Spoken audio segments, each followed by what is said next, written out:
Hello बच्चों, let's read this question. If a plus root two b cos x a minus root two b cos y is equal to 2a square minus 3b square where a is greater than b is greater than 0 then dx upon dy at pi upon 4 comma pi upon 4 is. तो यहाँ पे देखो हमें dx upon dy का value बताना है.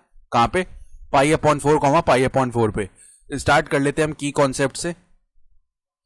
तो हम जानते हैं कि अगर ऐसे लिखा होता है u मल्टीप्लाई में v और इसका डिफरेंशिएशन x के रिस्पेक्ट में, जहां पे u और v x में दो फंक्शंस है, तो u पहले कांस्टेंट होता है, v का डिफरेंशिएशन हो जाता है, देन v कांस्टेंट होता है और u का डिफरेंशिएशन हो जाता है. ठीक है. और साथ ही साथ हम ये भी जानते हैं कि अगर हमारे पास sin x का डिफरेंशिएशन है x के रिस्पेक्ट में, तो ये cos x के इक्वल होता है, और अगर cos x का डिफरेंशिएशन है x के रिस्पेक्ट में, तो ये माइनस के sin x के इक्वल होता है. ठीक है. तो अब जो हमें इक्वेशन दी हुई है पहले तो हम वो लिख लेते हैं. a plus root of 2b cos x multiply में a minus root of 2b cos y is equal to 2a square minus में 3b स्क्वायर. तो डिफरेंशिएट कर लेते हैं. Differentiate both sides. Differentiate both sides with respect to x. With respect to x. तो हमें यहां पे क्या मिल जाएगा? पहले तो a plus root two b cos x, इसको कांस्टेंट रखा. Differentiation of a minus root two b cos y. तो a का डिफरेंशिएशन तो 0 क्योंकि वो कांस्टेंट है, minus root two b constant है तो डिफरेंशिएशन से बाहर आ गया. कॉस वाई का डिफरेंशिएशन माइनस का साइन वाई, तो माइनस पहले से लगा हुआ, यहां पे प्लस हो जाएगा साइन वाई. और अगेन चेन रूल से y का डिफरेंशिएशन किया x के रिस्पेक्ट में, तो dy अपॉन dx. ठीक है. अब प्लस में a minus root two b cos y, इसको कांस्टेंट कर लिया. डिफरेंशिएशन कर लेते हैं a plus root two b cos x का. ठीक है. तो यहां पे क्या बन जाएगा हमारे पास में जो वैल्यू है, a का डिफरेंशिएशन 0 प्लस में रूट टू बी बाहर आ गया.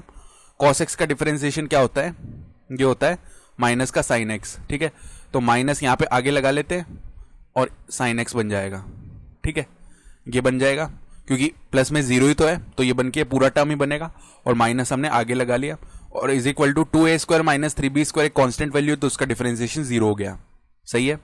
तो अब ये जो माइनस का टर्म है उसको हम राइट हैंड साइड में भेजेंगे तो प्लस का हो जाएगा. तो a plus root two b cos x multiply में root two b sine y d y upon में d x is equal to क्या आ जाएगा?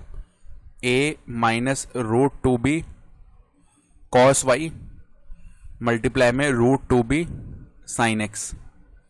तो अगर हम यहां से dy अपॉन डी एक्स का वैल्यू निकालेंगे, dy अपॉन डी एक्स का वैल्यू, तो वो किसके इक्वल आएगा?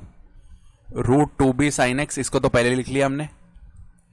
मल्टीप्लाई में a minus root two b cos y, तो a minus root two b cos y, और अपॉन में क्या आएगा? अपॉन में आएगा root two b sine y, root two b sine y, और यहां पे मल्टीप्लाई में a plus root two b, a plus root two b cos x. ये बन रहा है.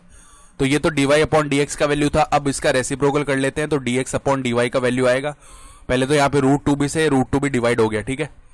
और साइन वाई अपॉन में साइन एक्स ये आ जाएगा, और यहां पे बन जाएगा a plus root two b cos x upon में a minus root two b cos y. Reciprocal कर लिया हमने. अब यहां पे dx अपॉन dy निकाल लेते हैं हम.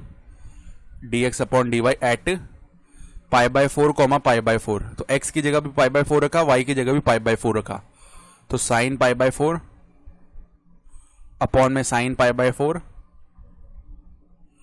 मल्टीप्लाई में इधर a प्लस में root two b cos pi by 4 का value 1 upon root two whole upon में a minus root two b और कॉस पाई बाय 4 का वैल्यू 1 अपॉन रूट टू. ये बन रहा है पूरा टर्म. तो इधर ये दोनों आपस में डिवाइड हो गए. रूट टू से डिवाइड हो जाएगा, तो a प्लस में b बच गया अपॉन में a माइनस b बच गया. तो हमारा जो रिक्वायर्ड आंसर है वो क्या होगा? a प्लस बी अपॉन में a माइनस बी. तो ऑप्शन सी सही हो रहा है यहां से. I hope you understood this explanation. Best of luck.